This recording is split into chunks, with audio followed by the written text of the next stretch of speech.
Just keep it in the middle, and then you'll have options for your approach. This is me. And I know you might be wondering how I got myself into this situation, but in order to get there, we have to rewind a little bit. In this video, I'm going to tell you how I went from general admission the final day of the Waco tournament to live scorekeeping for Paul McBeth, the now 6-time world champion. If you want to hear about my conversation with Paul McBeth, you're going to have to wait till the end. This timestamp, maybe. So, me and my buddy were planning to go to a Disc Golf Pro Tour event. The only problem, which it isn't a problem because it's a blessing, my wife was pregnant.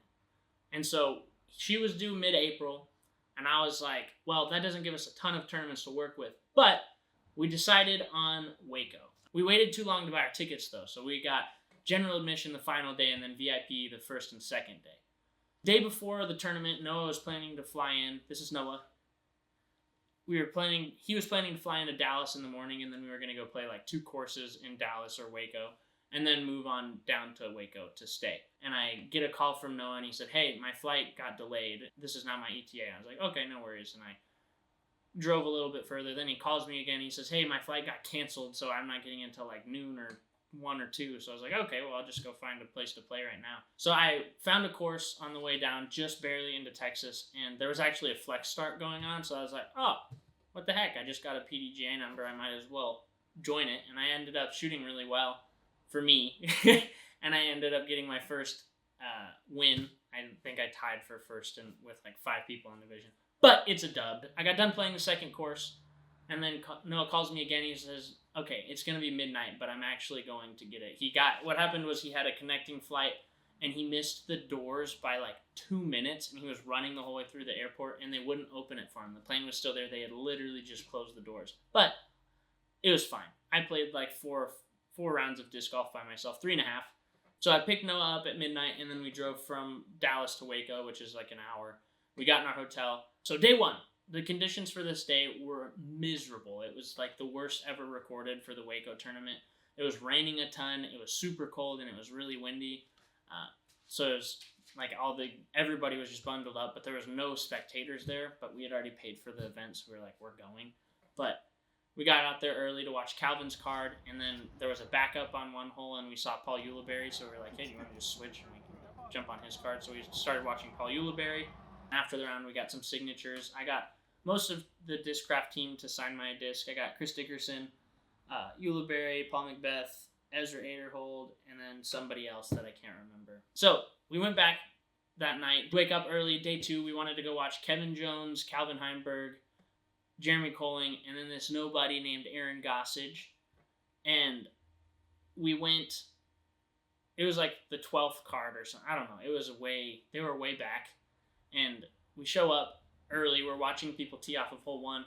We hear this guy start yelling, does anybody want to live score keep for this card? And the card that just teed off was Philo and Zach Melton and then some other guys. I don't remember who. But I was like, Noah, we should do this. How cool would it be to spend a whole round with Zach Melton and with Philo? And we were like, Noah didn't want to because he really wanted to watch Calvin. And I was like, yeah, I kind of want to watch Kevin. So what we decided was we were going to go ask if we could live scorekeep for the card we wanted to watch originally. And we get there, and the guy's like, yeah, get over here. And he gave us some volunteer shirts, and then he showed us how to use the UDisc live scorekeeping thing. And so what happened was Noah was the live scorekeeper, and then I was crowd control. Noah got to spend the entire round hanging out with Jeremy Colling, Calvin Heimberg, Aaron Gossage, and Kevin Jones. And there were multiple times that they would come up to him and like chat with him, like give him fist bumps when they had good shots and stuff. I mean, I was 10 steps away from them the whole time. I had a little quiet sign. After we finished live scorekeeping for that round, we decided we were going to ask if we could play because we had heard people say that you can play when they're not on the course. And by then, the lead card was already out of the woods. So the volunteer coordinator said, yeah, you guys can play if you start in the wooded holes. So we started in the wooded holes. Here's our scorecard. I'd like to think that I would beat Noah if I wasn't a scaredy cat on hole 17, but it's whatever. The course was really fun. It was really cool to see, like, compare our scores and our shots to them. On hole 9, I had, like, the best drive of my life. It was still, like, 10 to 20 feet behind where Paul put his on the final round. But I was like, heck yeah, I'm good. And then I proceeded to shank my upshot and bogey. But all that to say, it was a lot of fun. You should definitely play pro courses if you can. Here's some videos of us trying to clear the pond on hole 18. No, that's fine. It's fine. It's fine. Everything's fine. Later that night, we went to the block party. The block party is something that I think is pretty common at most tournaments. So it's just a place for vendors to set up, and then they're selling all their discs, their signature discs, and all this stuff. We tried to catch the discraft tent so we could get some of the new Lunas, the ESP Lunas, mainly because they were flipping at the time. But somebody bought them all, so I got myself a Dickerson Buzz, and I'm happy that I did. This thing is pretty sick. It was really fun. We got to see all the pros like hanging out and stuff, eating, selling discs, just super casual setting. After that, though, we went back to the room and we were like, what if we go early and ask the volunteer guy, hey, can we like live scorekeep for the final card? And so we did that. We got up at 7 in the morning. We went and we asked the guy, and he says, I can get you on lead card if you split up in live scorekeep for 2 different cards right now. And we're like, yeah, we're in. We're going to do it. Because we're here anyways. We paid for the day. But this is the day that we had general admission. So what happened was, since we volunteered, we got a better view of the whole thing than even the VIP tickets. And it was just because we asked these guys if we could help volunteer. So I ended up scorekeeping for Corey Ellis, Colton Montgomery, Andrew Schrock, and GT Hancock. And it was a lot of fun. I got to kind of chat with Corey a little bit. I tried not to get in their face because they're competing and I know they're trying to win and stuff. Noah, I don't know who Noah live scored for. I don't think it was any big names at the time. So we got done, and Noah's phone was about dead, so we had to go get a charger, and then they fed us. I had to buy a hat because I was stupid sunburnt because I didn't have any sunscreen. So yeah, then we get up. We're like super nervous because we're live scorekeeping and stuff, and we're standing there at the tee of hole 1, and the volunteer coordinator says one of us has to be on the green and one of us has to be on the tee. And Noah, being a true homie that he is, says, Alex, you can be on the tee. I was like, oh, thank you. And then as we're about to start, Jeff Springs, this big, burly-looking, like, scary guy, comes up and he says, just so you guys know, everything that we're doing relies on you. And I was like, Jeff, why would you say that, man? Come on. Because I'm already nervous. And then to find out, like, their live stream of everything with everybody watching is totally dependent on these 2 people that are live scorekeeping that are doing it for free.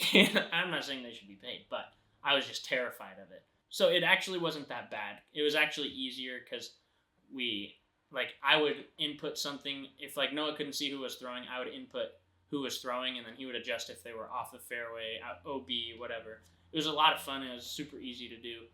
And then we had decided we were going to try to switch halfway through, but there really wasn't a good time to do it. As we're going through this, there were a couple backups, and it was really fun because I got to see the pros just like hanging out, talking to each other. They were like sharing snacks and stuff, and then I was standing next to Corey and Chris at one point, and Chris was talking about all the new discs that he was coming out with. He was coming out with the Z Challenger OS. Just hearing them interact with one another, it was a lot of fun. And on hole 16, I think, or 7, on hole 17, was when Tom Brady announced he was coming back, and they were talking about that. If you're just here to hear about my conversation with Paul McBeth, this is it. We walk up to hole 18, and it was Luke Humphrey's pad. And I think Luke was within 1 or 2, and it was kind of a windy day, so Luke had to make a birdie in order to tie. Before anybody was even ready to watch the hole, Luke walks up and lays up on the left side of the fairway. Like Noah told me that the Jomez guys weren't even on the green to like catch his drive. As he did it, Paul like turns around and looks at me, and I think what happened was he was looking for Corey, but he just looks me in the eye and goes, "Why did he lay up?" And all I said was, "I don't know." It was awesome. That's my conversation with Paul McBeth. Thank you for tuning in. I think what happened was Luke had mentioned in his interview that round that he just wanted to show up and play good golf and have fun, and he like didn't really care if he win or lose, and he honestly shredded. He could have made the birdie, I think. It wasn't as windy as days before, and I don't know. It was just interesting how he laid up instead of trying to go for it. But some of my takeaways from this video: volunteer at a Pro Tour event if you can. Because all of this happened, like our whole experience is way different just because we asked if we could volunteer. If we hadn't asked if we could volunteer, we would have just been in the crowd, general admission the final day. And it would have been fun, but I wouldn't have these memories that I have if I didn't ask if I could volunteer. 2, pros are tall, except for Paul McBeth. No shade here, but all of these guys on coverage, they look like they're like average height, like around 6 foot. They're massive. Like Jeremy Colling is super tall, like 6'7" or whatever. And I just felt super tiny. I'm like 5'11 and a half, something like that. But I felt super short. Like Ezra Aderhold, his brother, Brody, they're all super tall people. Like Calvin, it was crazy. But I'm taller than Paul, which I was like. But third takeaway, the pros are just like everybody else. And what I mean is they're human. They're not perfect. I think that a lot of times in society we idolize these people. We put them on a pedestal and then either take everything that they say as objective, or when they make a mistake, we're like, oh my gosh, what do you mean he made a mistake? And I think with the current state of disc golf, with all the drama and stuff that's been happening, I think it's important to remember that, because humans are messed up. Like, we make mistakes, and we need to show some grace to some of these people. And honestly, we need to think on our own for some of this drama. Like, we have to have our own thoughts instead of siding with somebody just because they're like a big name in disc golf. Like, we need to think through our own stuff, because humans suck. If there was any, that would be the point, instead of just like everybody else. Humans suck. If you like this video, please let me know. Hit that like button, subscribe, turn the bell notification on, and comment down below if you've been to a Pro Tour event. What was your experience like? And if you haven't been to a Pro Tour event, what one do you want to go to the most? Because I would 100% recommend going to a Pro Tour event for anybody who hasn't. It's so much fun. It's super cool. Yeah, thanks for watching.